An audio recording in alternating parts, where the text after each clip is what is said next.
Disruptors and curious minds. It's Thursday. Welcome to another episode of Thinking on Paper. My name's Jeremy.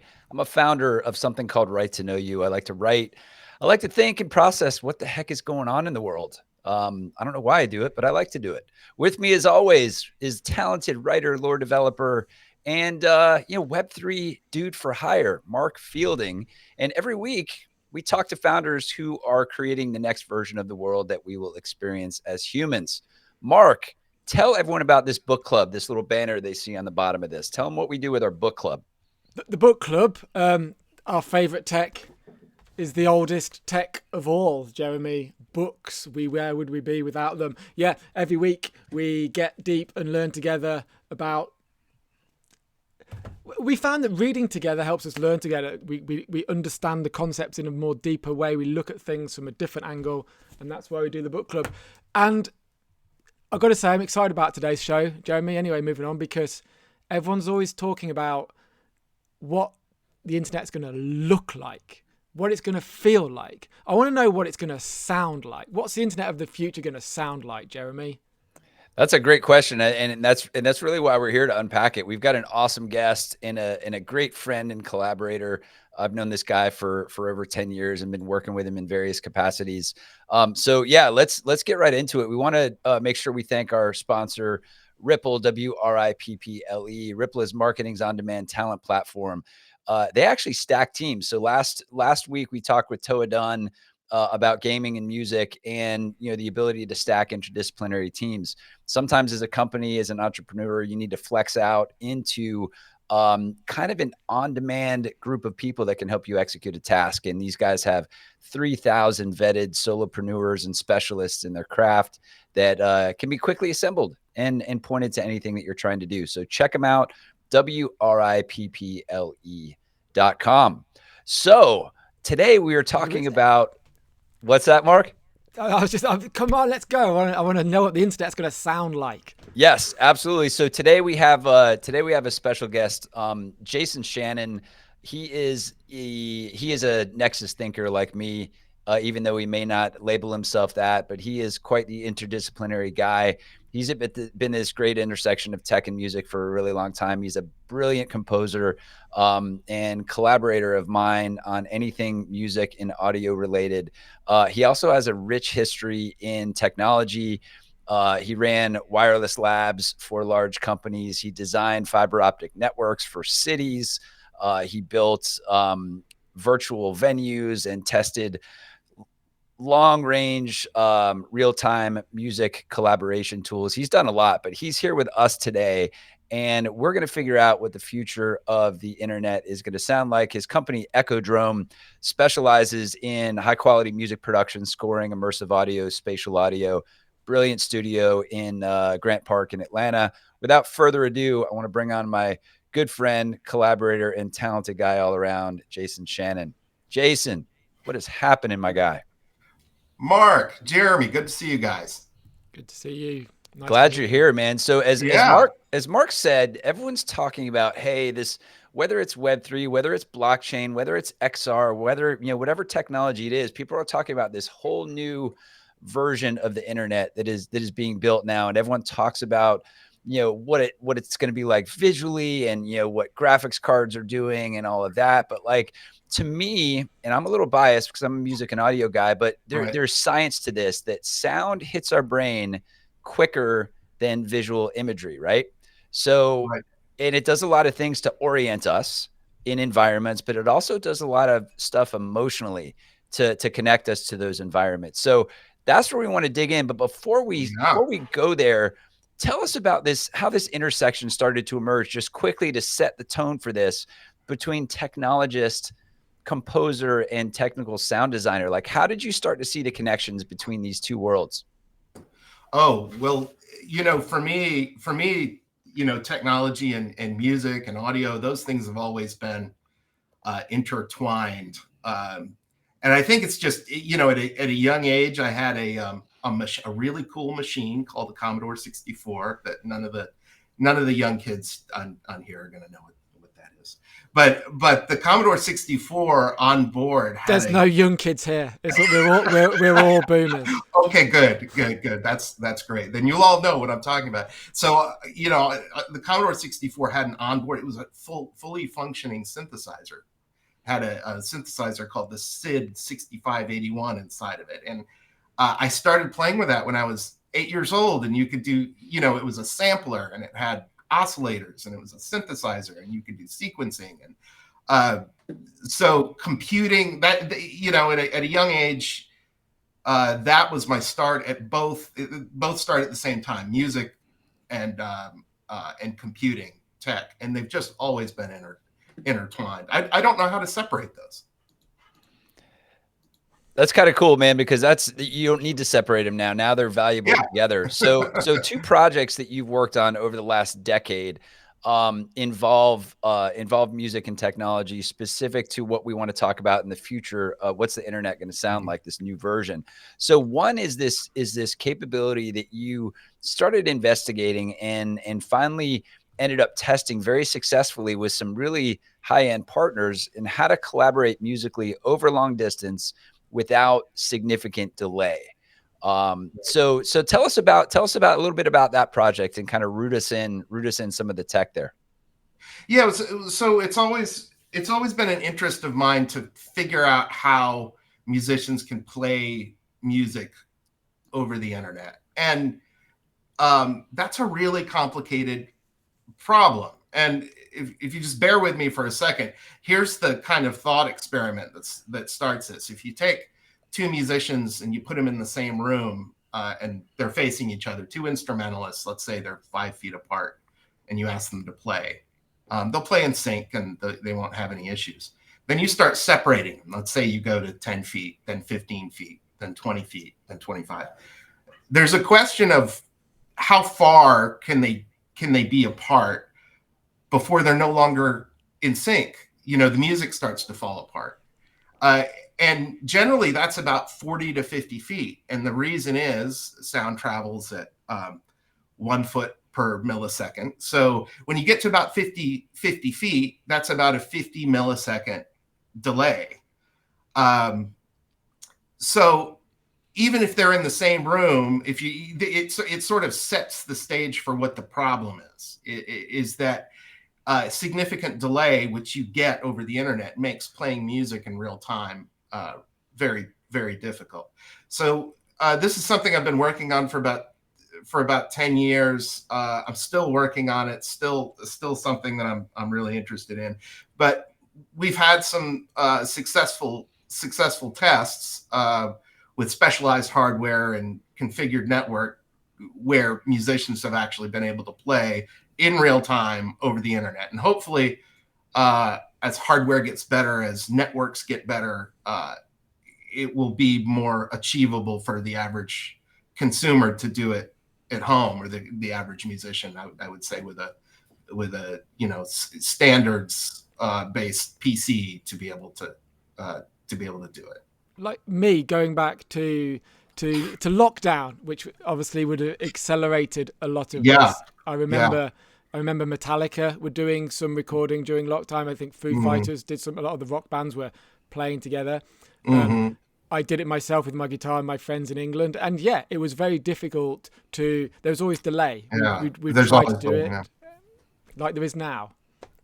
Yeah. So the interesting part of this is delay is tolerable to a certain extent. Like we're probably in, what would you say, Jason, like the 50 to 60 millisecond delay just in these conversations, maybe, right? Probably more, Jeremy. There's some tricks that kind of happen on the software side to make it seem a little bit better, but it's probably more. When you get up to about 50 to 60 milliseconds in terms of music, you get to a point where the note that you're playing is actually, behind the note that you're trying to sync up to on the other player. And so you made a great point. It's tolerable for certain types of music and certain tempos, but if you're dealing with, for instance, something at 120 BPM that's you know, it's got to be on the nose, then, you know, that 50 millisecond is about the, it's about as long as you want to go before you start falling behind on, you know, syncing up the other player. And then this interesting thing happens where when you start falling behind, the other player starts slowing down their tempo so you can catch up. And it's this vicious cycle, and you grind to a halt. It's like an infinity loop that just, yeah. It is.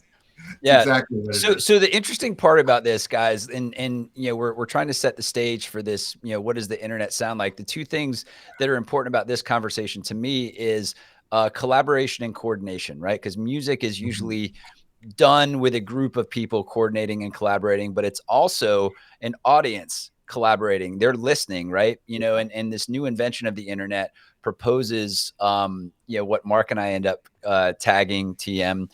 Bidirectional value exchange, right? So in order to have this back and forth, you got to have a network that can do all of that stuff.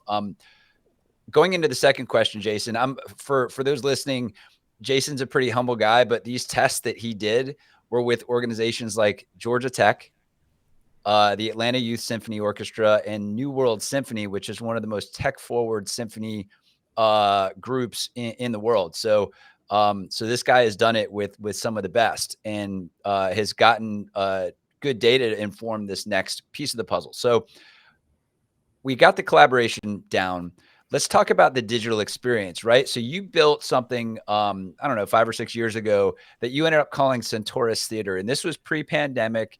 This was before anyone was really thinking about what a virtual concert could be, right? So what did you learn in your initial experiments with that and tests with that as far as creating compelling digital music experiences? Yeah, so this was basically me cutting my teeth, me learning how to build a spatial audio sandbox within Unreal Engine. And you know, as we start to talk about, you know, is metaverse the term now? I'm not even sure, but this next version of Web3, you know, it's all going to be built within game engines. So so for me, building Centaurus Theater really was just an exercise in having a spatial audio sandbox to be able to test all kinds of different things, to build Atmos listening environments, to be able to bring in ambisonic spherical recordings and that kind of thing. So that's really what that project was about. Mark? Ambisonic what? Oh, I'm sorry. Ambisonic. So ambisonic is it's going to be part of this next version of Web3, you know, the sound of the internet. This is basically, it's a recording format that's a 360-degree spherical. It's the parallel to 360-degree video. Ambisonic is 360-degree audio. Can we experience that anywhere today? Actually, I can send some links for some examples that I've done. Cool. Yep. As long as you have a pair of headphones, you can listen to kind of it's kind of a binaural thing, so 2-channel. But you'll get the feel for what he's talking about when he talks about spatial audio, when he talks about ambisonics. It's creating, the way I like to think about it, it's creating the audio version of an immersive physical environment, right? So that's right. So if you think, like we talked about the brain and the sound hitting, you know, to me, and Jason, I'd love your thoughts on this. To me, the brain is always looking to call the bullshit button on an experience, whether it's a conversation like this, whether it's someone in the audience listening to me talk. The brain is always looking to protect itself from vulnerable situations, meaning being wrong at something, right? So when there's a disconnect in what you're seeing visually, you see beautiful visuals created in a game engine, and then you hear poor audio.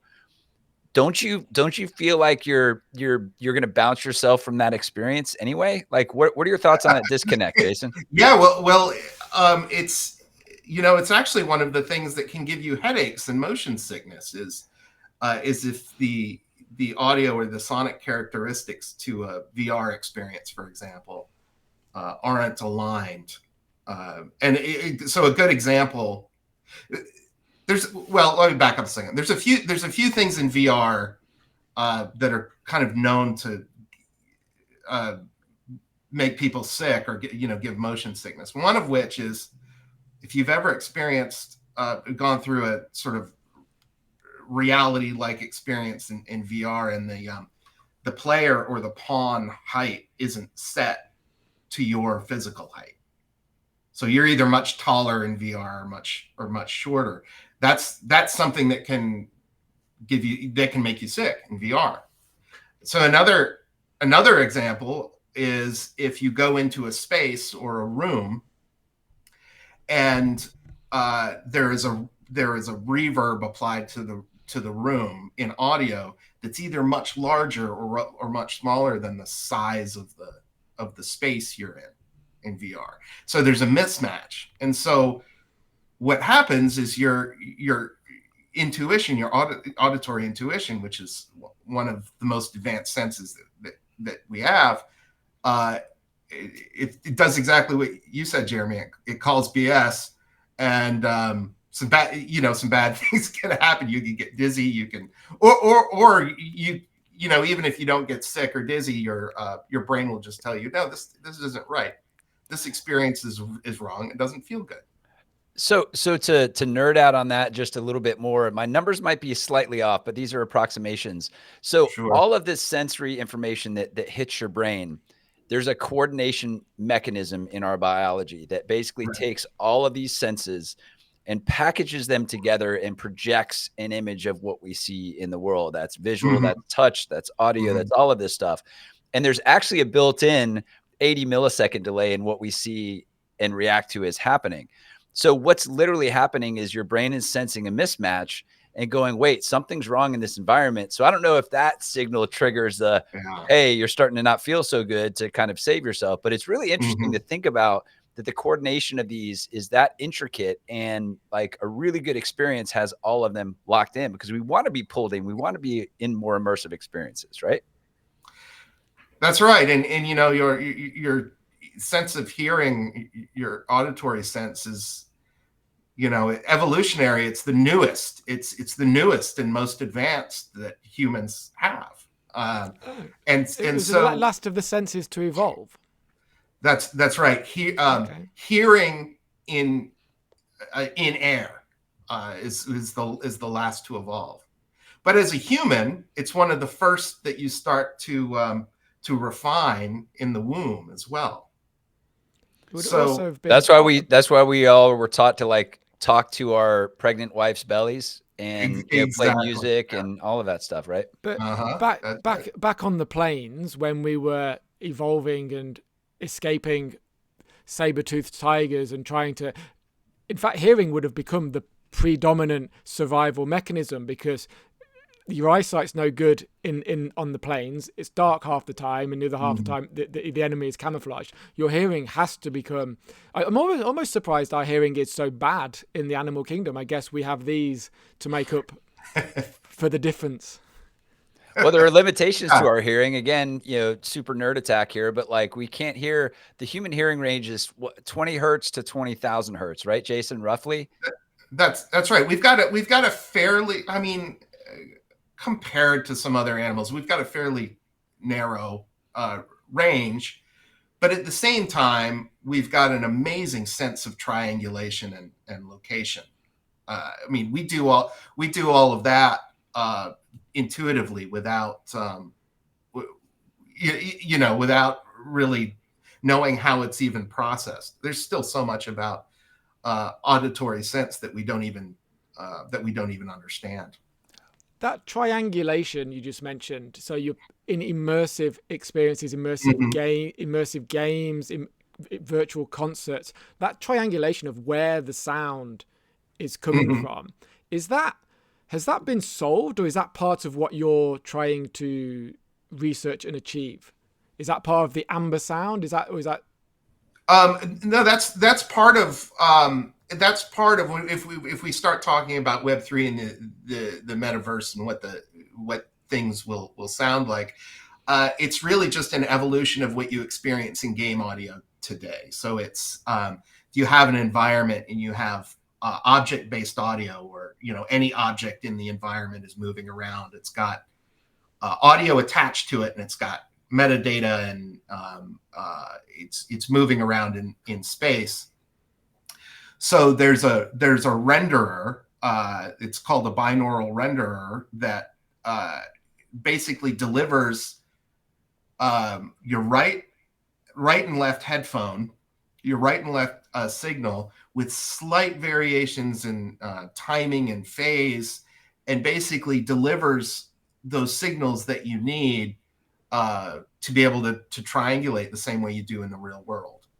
So game audio has solved this. They've solved it really, really well. Right now, it's really just a question of implementation and how it's implemented, for instance, in the global or universal metaverse. So I've got a great thought experiment that we're going to jump into in a second. But before we get there, what do musicians need to know about game engines to set themselves up for this next evolution? Yeah, musicians and audio engineers. We're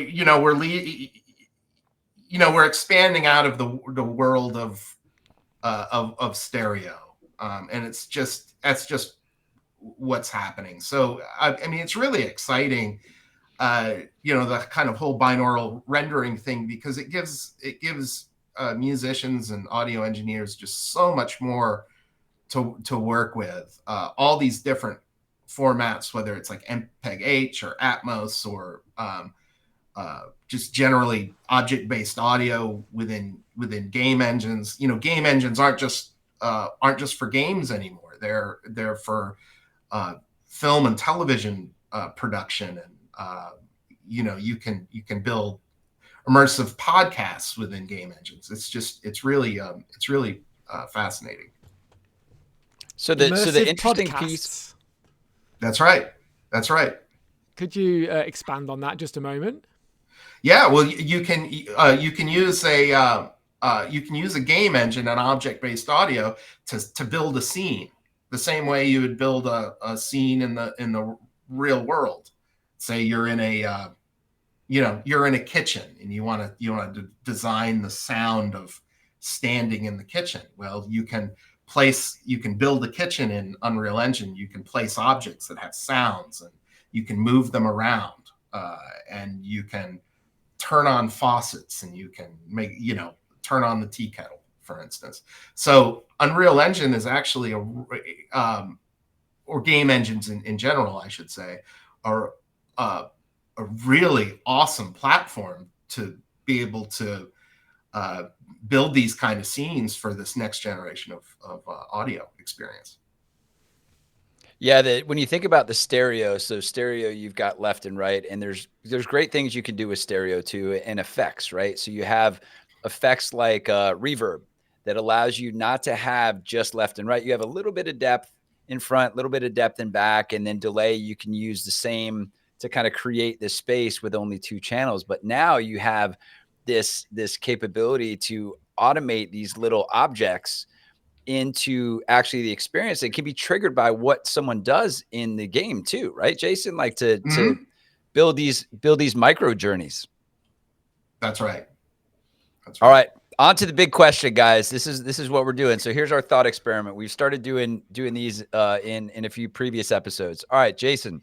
So imagine there's a global task force that's put together. Okay, this global task force is challenged with designing this next version of the internet, coordinating the design of the next version of the internet that everybody is talking about, whatever nomenclature we want to use. It's this new next level experience.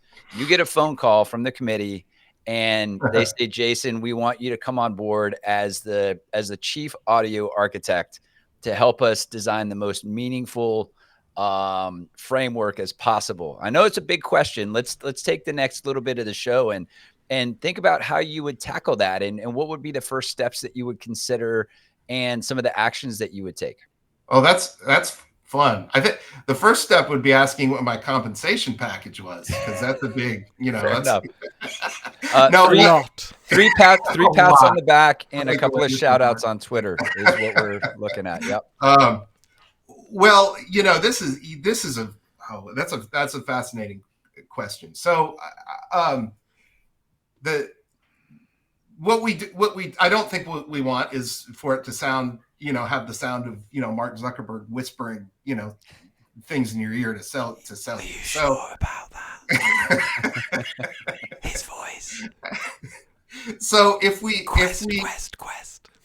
Exactly. So if we imagine for a minute that the metaverse develops as a federated model like the internet, and it is open standards based, which we don't know if that's what's going to happen, but let's say it does. I think first off, the standards are really important. Work of IEEE and IETF, defining how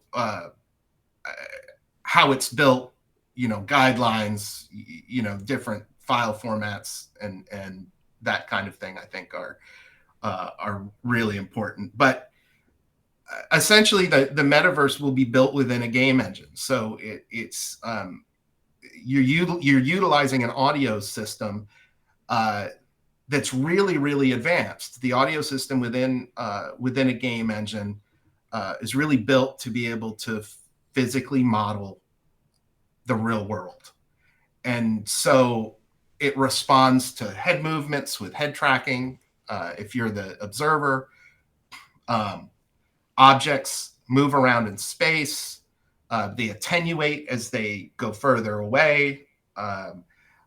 There's filtering that happens. There's Doppler effect. There's occlusion, which means if something gets in the way, it blocks the sound. Audio reflects off walls. So all of those things they're already built within game engines. So it's all just a matter of implementation and making sure those things sort of get built in a standards-based way. That's what I believe. So outside of the standardization argument, I think some standards work out really, really well. Some standards are just, louder voices co-opting how things should be built in order to make sure their products align with that, right? Maybe more conspiracy theory than not. But what about, okay, so in order to participate in this new internet, Mr. Chief Audio Architect, how does that translate down to the people that would kind of participate in these spaces, in these areas that are built? Hold on. Can I just go back? What are we taking with us? So, like, rather than say what we're gonna build, what we need, what are we taking with us from 2024 into this future metaverse? Like, what works? What standards works? What are we taking with us, if anything? Nothing. Are we starting again?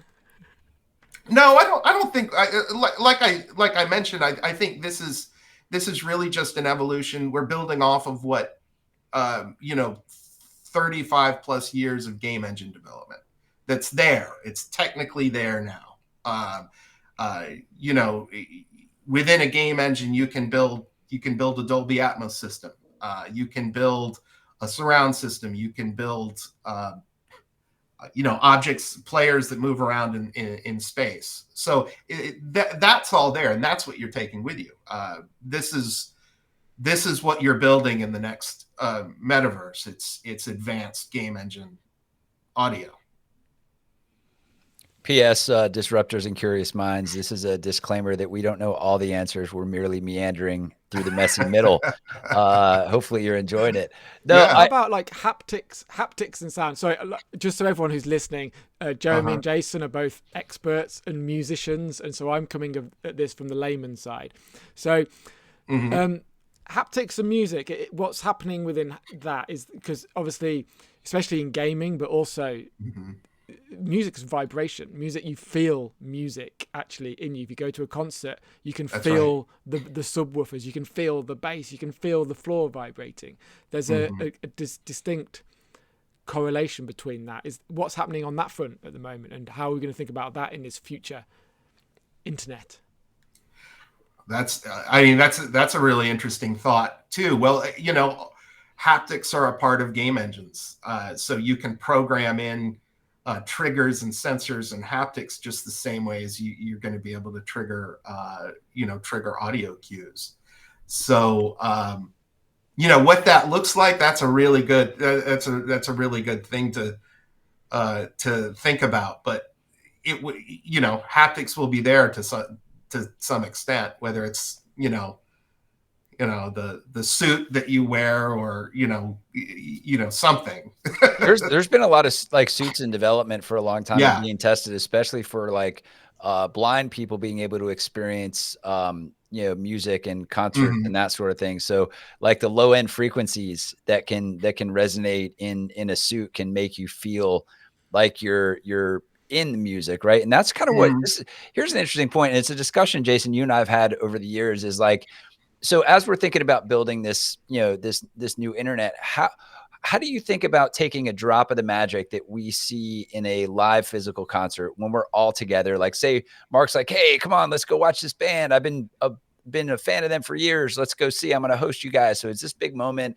We get there, we have a drink, the lights go down, and all of a sudden we go from individuals into an audience, and it's a liminal transformation, right?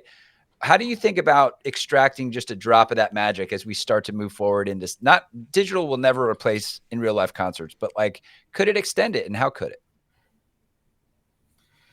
Yeah, the digital concert, the virtual venue thing is really really interesting. One would have thought that it was going to take off during the pandemic, right? And it didn't. I mean, there were some interesting experiments that happened, and some people pulled off 360-degree video and VR and of concert experiences, and there's been some virtual venues. But for whatever reason, the thing hasn't happened yet to be able to do exactly what you just said, Jeremy. Take a bit of that and drop it in over here.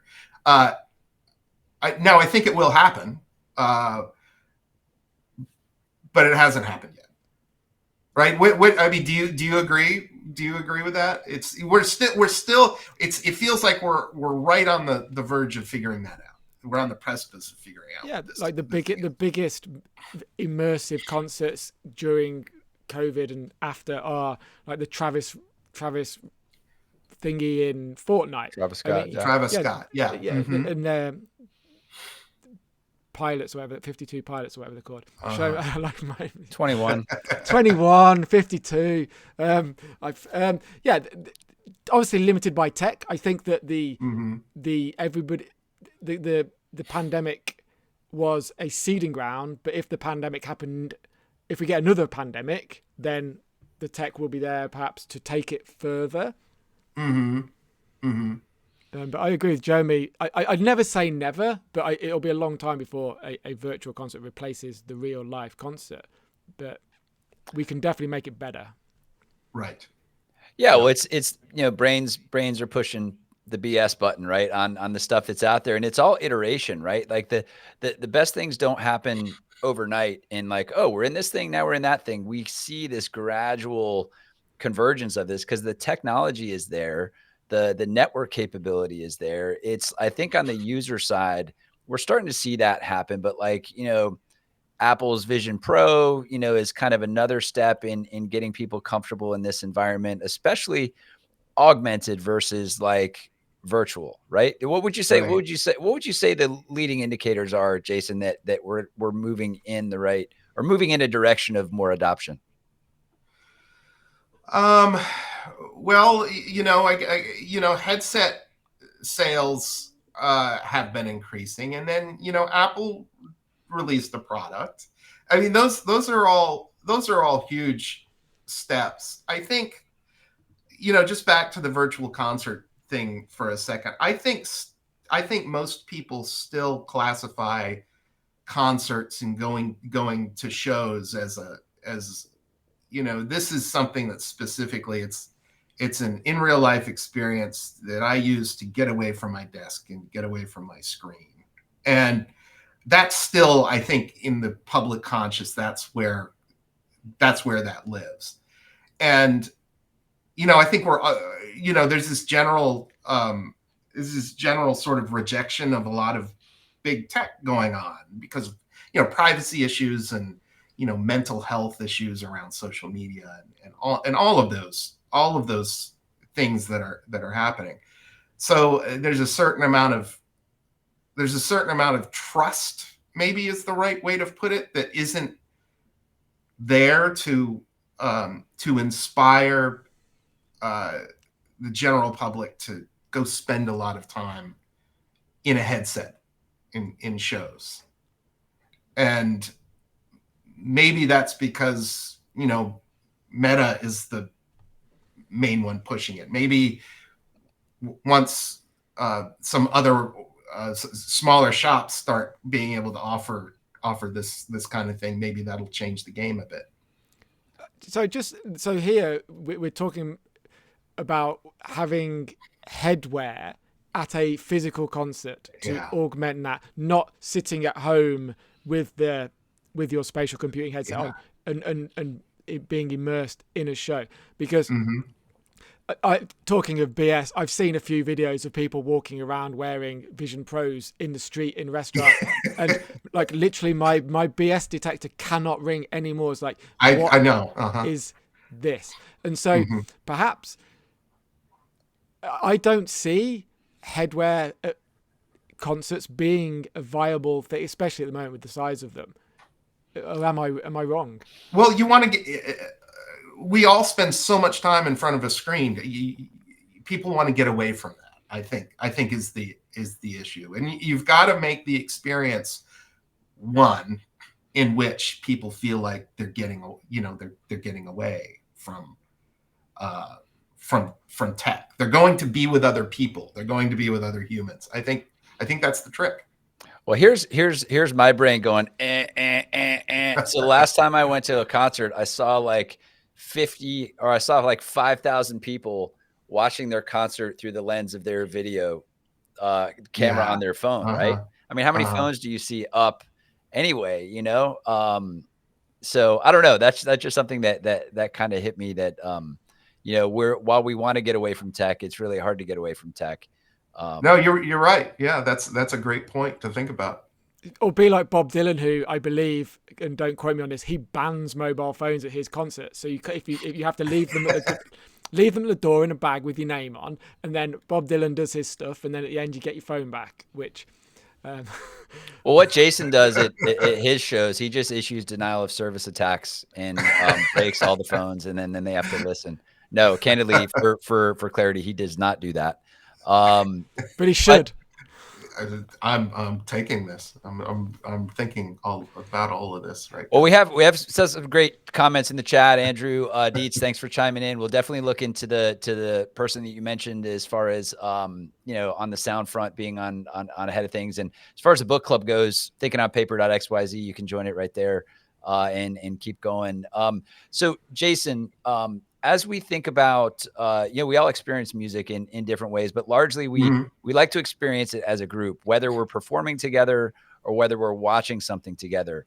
What are you seeing on the room-based integration of this technology to create immersive experiences for the rooms? And I think you worked on one that had some pretty interesting implications.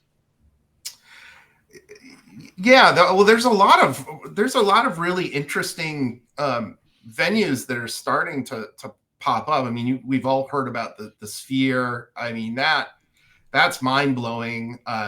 We've got, for instance, the Illuminarium here in Atlanta, and I believe there's other, locations, maybe Vegas and LA. The Illuminarium is really interesting. That's another room scale, sort of game engine driven experience. Meow Wolf is another one. Have you all experienced Meow Wolf? Not in person, they've got some elements of this. So I think these kind of experiential room-based things are sort of taking everything that we're talking about and kind of doing really creative next level things with both audio and visual. So is it safe to say kind of the path forward or the trend that you've been seeing more of an extension from the IRL kind of into the URL as a way to kind of get a little bit of that into digital experiences versus the other way around? Yeah, well, games are leading the way, right? So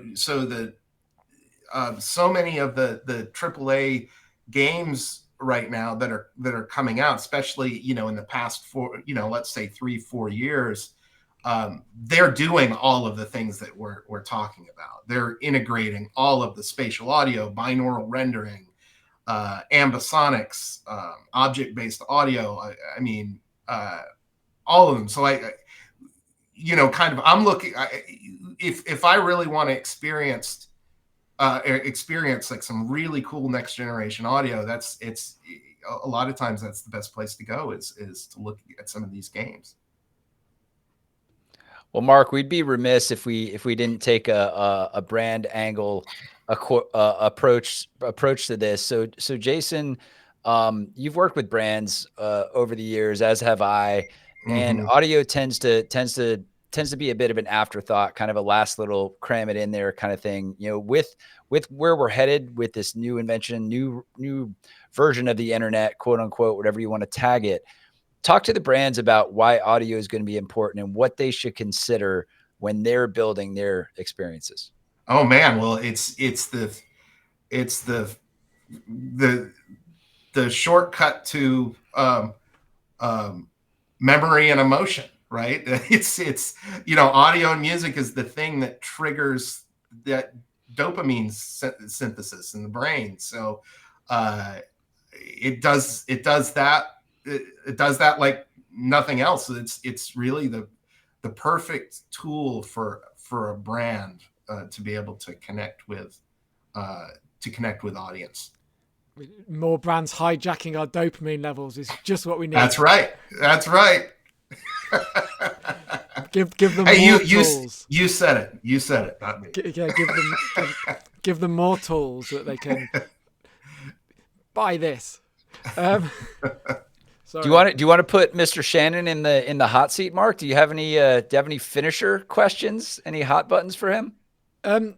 Maybe we can think of some hot buttons, Jeremy, because I don't have any hot buttons. But just like pulling back our list, like as I said at the beginning, like you two are.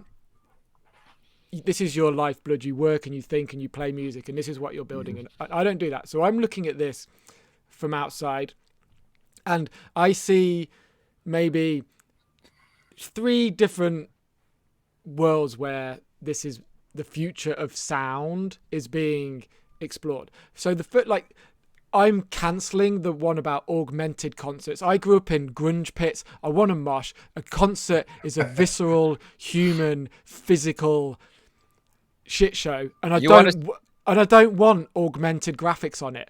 We could put like the urine and stale beer smell in there and like all of that. It's all part of it. I want my ribs to hurt.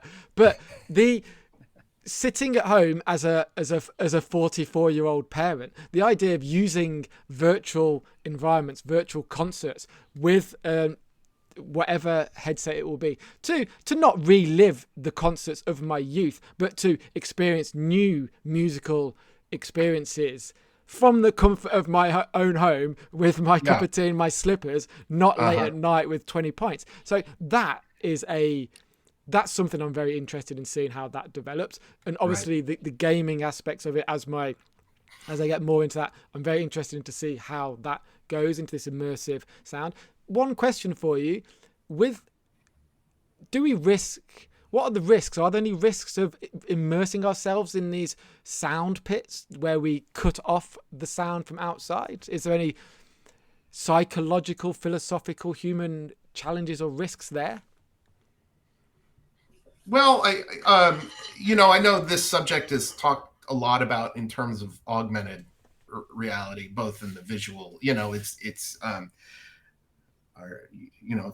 mentioned it, somebody walking around on the street with the Apple Vision Pro, and it's like, you hope they see the right crosswalk signs and stuff like that. Or maybe you hope they don't see that bus.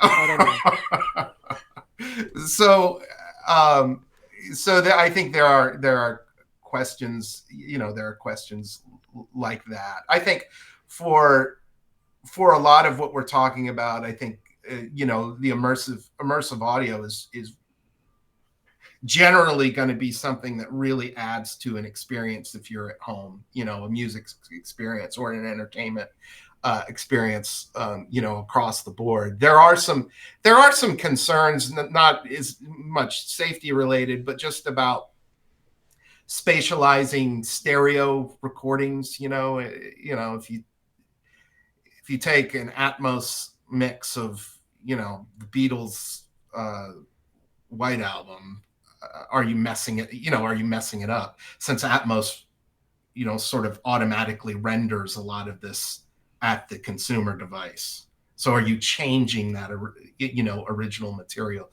So I think there's a lot of questions that still need to be answered about that, about recontextualizing existing old material. Okay. A lot of things I think about is just like I have a personal technological dichotomy, and I think everyone has a little bit of this in that, tech is good, but like too much tech takes us away from humanity, right? And Absolutely, like what makes us human is being with other humans and interfacing in real life. Mm-hmm. But, I've got kids too that, my oldest is in college, my youngest is in 4th grade, and I see how they develop relationships with their friends when they're not around their friends, right? Mm-hmm. So there's value in that, but it's such a balance, man. It's a hard thing. It's a hard thing to reconcile, I think. Right. That's exactly it. That's exactly it. Well, man, this has been a fun chat, Jason. It's always good to see you. For those of you, again, we'll post some links on the show. If you want to learn more about Jason and ECHODROME, you can find him on LinkedIn. And is it echodrome.net? That's right. That's right, Jeremy. And I was just going to add, one of the things that I'm going to post is that spatial audio example that Mark asked about. So this is a concert hall where you fly around and you hear a piano in the room from different angles and different things. So I'm going to post that. That would be really cool. I'll make a show page on thinkingonpaper.xyz. So if you can send me some links and I can put these onto it and people can experience it for themselves. Okay, great. Amazing. Yeah. Disruptors and Curious Minds. Thanks for joining us again for an episode. Thanks to Ripple, WRIPPLE, Marketing's on-demand talent platform, 3,000 plus vetted specialists at the ready. If you need a bunch of them, they can coordinate interdisciplinary teams to point to anything that you need. We also have a book club, The Original Technology, Letters and Words, Going into Brains, having discussions. The one we're finishing right now is The Design of Everyday Things, which is an old staple in the design community. Mark, tell them why you're excited about the book club and why people should jump in and check it out. I'll tell you what I am excited about. The next book. I'm excited about these books, but the next book, Shane Parrish, Clear Thinking, founder of Farnham Street's book about mental models and clarity of thought. I'm very excited about that. The book club in general, I'm reading books that if I read them on my own, most of it I wouldn't understand. So because I can bounce ideas off Jeremy and the community, I'm understanding them on a much more deeper level. So I'm happy about that. Yeah. And hey, if you don't want to read the books, you can just listen to our episodes talking about each chapter of them. So, hey, it's up to you. But hey, thanks again for joining us. We're privileged to be able to do this every week. And thanks again to Ripple. Thanks again to Jason. Mark, closing thoughts before we get out of here? Stay disruptive. Stay curious. Keep thinking on paper. Bye.